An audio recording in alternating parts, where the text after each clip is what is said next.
Man, what is happening, my YouTube family? Of course, it is your boy B New. I'm coming at you on this Wednesday, hump day Wednesday. First and foremost, as always, just want to send out positive vibrations and positive vibes to everybody who could be listening. I wish you nothing but happiness and success in life, and I hope the same is wished back upon me. Now, with all that being said, we've got a couple of things we can touch on this morning, and one of the main things I saw yesterday that came across as a headline was the NBA, of course, released its schedule, and the highlighted schedule, of course, is opening night and, of course, Christmas Day. And opening night, they hit you with the TNT doubleheader, which is going to be, of course, in the first game, the defending champion Milwaukee Bucks, Giannis Antetokounmpo, versus the Kevin Durant-led Nets. Now, of course, this is just the first game of the regular season. I know a lot of people say the NBA regular season doesn't matter and, you know, all these different things. Well, to me, that is a falsehood. The NBA season most definitely matters. For one, you know, you do have a play-in tournament now, which makes a big difference for teams that's struggling at the bottom and teams that hanging on to the A spot who thought they were safe before and want to rest players. Now they're going to have to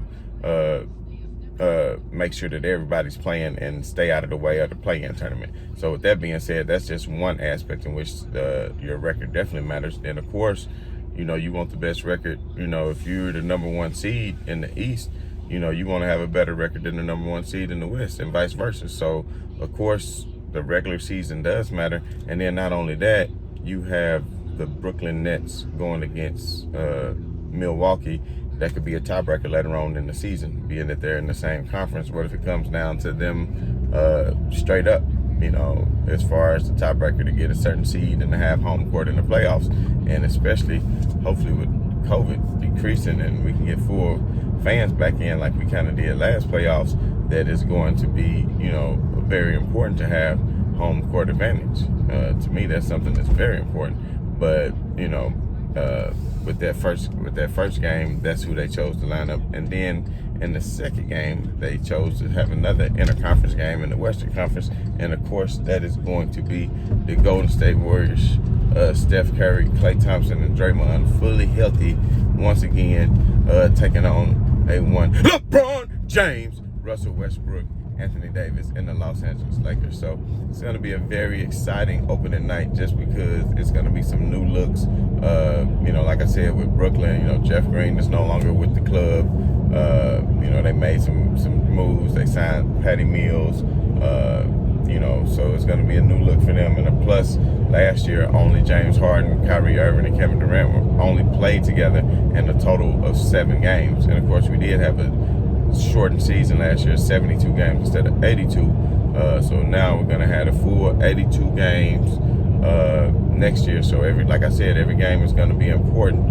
And it's going to be real interesting that night to watch the fully healthy Nets take on the Milwaukee Bucks and see what they can do, because they had played a couple of close games even before the playoffs when the teams were healthy.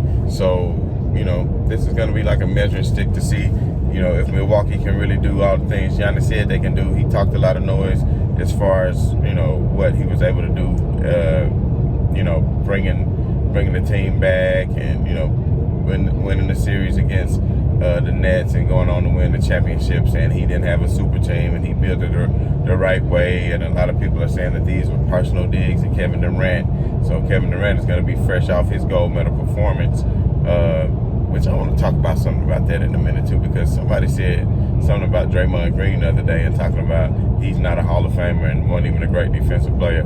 Let me just throw this in at you real quick, and we might talk about this in tomorrow's show another day. But if it weren't for Draymond Green, the United States wouldn't even brought home that gold. I don't know if y'all was watching the games, but it wasn't all Kevin Durant, y'all. We needed some defensive prowess, and that's exactly what Draymond Green delivered. That's exactly what he delivered. So, with all that being said, that's going to be a great game to get started off. And then, of course, we're going to have the second game is the Lakers, which is going to be the new look, seeing a totally revamped roster to see how Westbrook is going to had chemistry with LeBron and AD, and also just to see all the new players, Malik Monk and, Wayne Ellington, and to see THT, to see who they're going to start, to see who's going to start between Dwight Howard and Marcus All if they don't make any other moves at the center position, things of that nature. But it's going to be very interesting to see Golden State play with the healthy Klay Thompson, because that's something we haven't seen in quite some time. And I think people forget just how great a team that team was. That is the team that won the 72 games and the 73 games and had the best regular season record in history with that nucleus of big three of Draymond, Klay, and Steph. So I don't think it's going to be anything just to be winked at, because I want to say that they are, behind Milwaukee as far as favorites to win a championship. If I'm not mistaken, Las Vegas has the Nets number one, then the Lakers, then Milwaukee, and then Golden State. So obviously, they have a lot of faith in Golden State, even though they weren't able to accomplish much last year. But that was due to the fact that Klay Thompson was hurt. So I'm going to be very much looking forward to opening night and breaking down that doubleheader. Before you know it, October is right around the corner. Thankfully, we will have some football sandwich in between these months just to get us by, because I don't know about you all, but I'm just not the biggest baseball fan. I hadn't watched baseball in years. I'm just going to go ahead and be honest with you. And there's a lot of reasons for that I won't get into. But mainly, y'all, the main game that I really wet my palate, that had me salivating a little bit as far as on my interest level, to pick my interest level, is the Christmas Day matchup. And we all should have known what this Christmas Day matchup is going to be. And that is going to be LeBron James against B to B. And when I say B to B, we know who that is. Kevin Durant against LeBron James. Kevin Durant against his old teammate Russell Westbrook.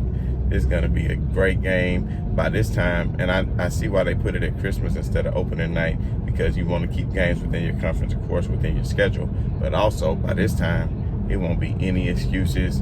No team chemistry, no, because everybody had a month and a half under their belts to see how good they play with one another at that point. And with that being said, I want all the smoke.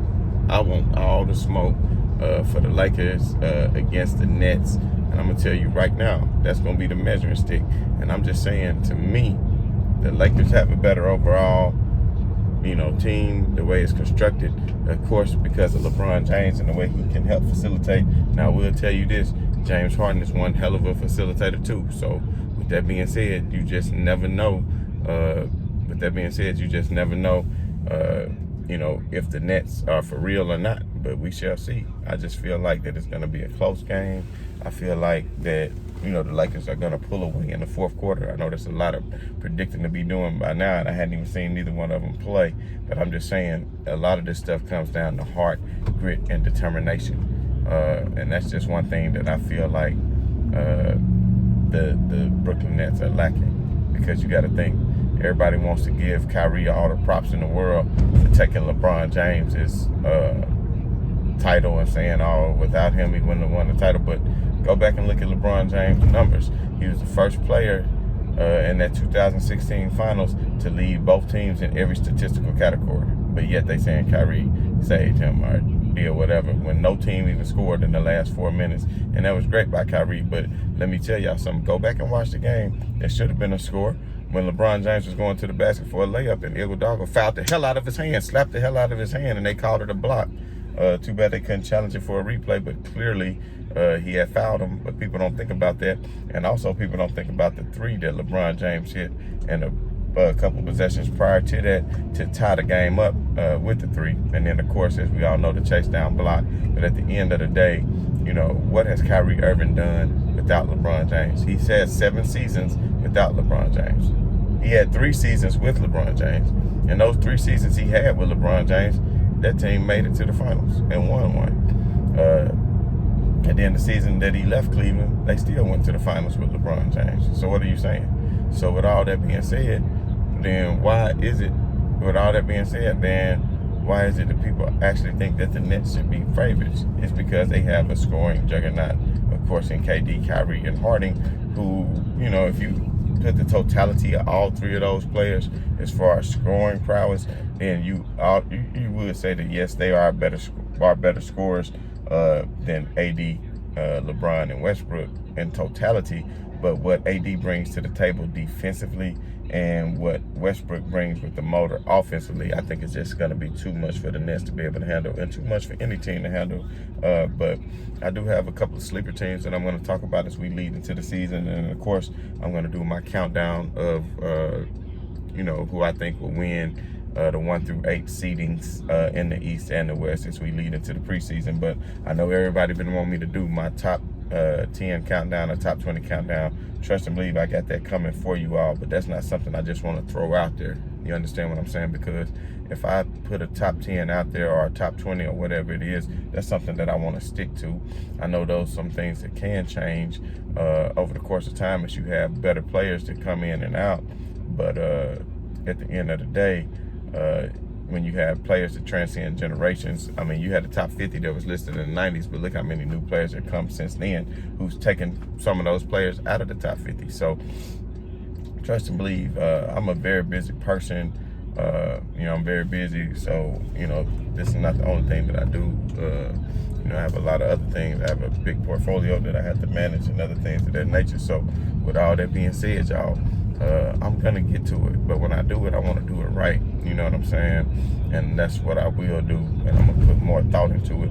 I got a pretty good idea. But one of the things is I know I'm probably going to ruffle some feathers with some of the people that I choose to leave out of my top 5 and my top 10, that a lot of people think, hey, they automatically a top 10, or whatever. But, kind of like the little guy said yesterday, I forgot his name, just got drafted. He said LeBron, his GOAT. He said Jordan did some great things or whatever, but LeBron is his GOAT, and all of this and that. Well, if that is the case, then, that's because he's young and he hadn't seen Jordan play, and that's what a lot of people are saying. Well, see, me, myself, I've been watching it since 83, 84. I've been a huge fan of the game, and I had the pleasure of watching Magic Johnson. I had the pleasure of watching Michael Jordan, watching Larry Bird, watching Isaiah Thomas, watching Bill Laimbeer, watching Tim Hardaway, watching AI, Shaq and Kobe, and I'm telling you, just from a simple eyeball test, and just from what I've seen, Jordan and LeBron are on this tier. Now, to me, I'm just going to give you a sneak peek, you cannot forget about Wilt Chamberlain. A lot of people say, and I wasn't old enough to see Wilt play. Of course, I've seen his highlights and I've done my research, and I am a historian of the game. So I'm telling y'all right now, Wilt is going to be somewhere in this list, because to me, Wilt belongs in that conversation with the LeBron, with the Michael, and so does y'all know who I'm talking about, Kareem. Sorry, had a little brain cramp. Let's not forget Kareem, because Kareem has all the highest accolades of anybody, but nobody ever says he's the GOAT. Kareem had 6 rings. Kareem had 6 MVPs. He had more MVPs than Jordan. Kareem, I don't think ever lost a high school game. Kareem won a national championship every year he was in college at UCLA. I mean, what has Kareem not done? So at the end of the day, for all the people, that's waiting on my list, trust me, I'm going to come out with it, but it's not something I just want to spit out like that. Hopefully this weekend I can have some time to myself. Like I said, I got grandbabies and I got everything else. I got my son going through some hard times. My oldest, I got things that I got to take care of, and that's just what I'm doing, prioritizing. So with all that being said, I will come with the list. Don't worry. It'll be coming soon. And of course, y'all, I might put some down on wax. Y'all really got me, what's the word I'm looking for here? I won't say blushing or nothing like that, but I'm feeling good about my little rhyming skills, even though it's been about 20 years since I laid down some rhymes and did some freestyles. But you know what I'm saying? I might just do that. I might just get some beats, But at the end of the day, y'all, my son, my oldest son, well, all my sons can rap, but my oldest son, man, he better than Future, y'all. I'm telling y'all, he's better than Future. he's better than a lot of these rappers nowadays. I mean, he kind of like a mix between a Future and a Drake, if you had to ask me. And hopefully one day he's gonna make it. But as you all know, my son is going through some things right now. He currently, incarcerated, unfortunately. But I'm trying to fight through that, and hopefully they'll be able to free him soon. So I'm pouring every amount of energy and money that I can into his attorney fees and stuff like that to try to get him free. So I won't go into the details of all that, but I just want the positive vibrations and the positive energies and prayers for my son, from everybody, because he a great kid, man. He just fell victim to the trap, and that's just how it is sometimes in life. Sometimes you got to learn the hard way, sometimes you got to learn the hard way. Came within inches of his life as well. My son been medical airlifted and everything, so things like that happen. But through the graces of the universal powers that be, he's still alive and he's still breathing. So that's one of the main things. So with all that being said, man, I don't want to, go too much and indulge into all that, because I keep it all about sports. But every once in a while, I want you to get a little glimpse of some of the personal things I'm going through. So I'm trying to, just keep up with all the requests from everybody and do everything that I can, because I consider all y'all my YouTube family. So at the end of the day, man, I appreciate the subscribers. I appreciate the views and everything else. And, if y'all got any other ideas, give me some more ideas, because I'll be more than happy during this dead time of no NBA to come up with some more videos. But, I got some things I need to go handle. So with all that being said, this has been your boy B New. I'm saying right on to the real, and much love to the haters. I'm out.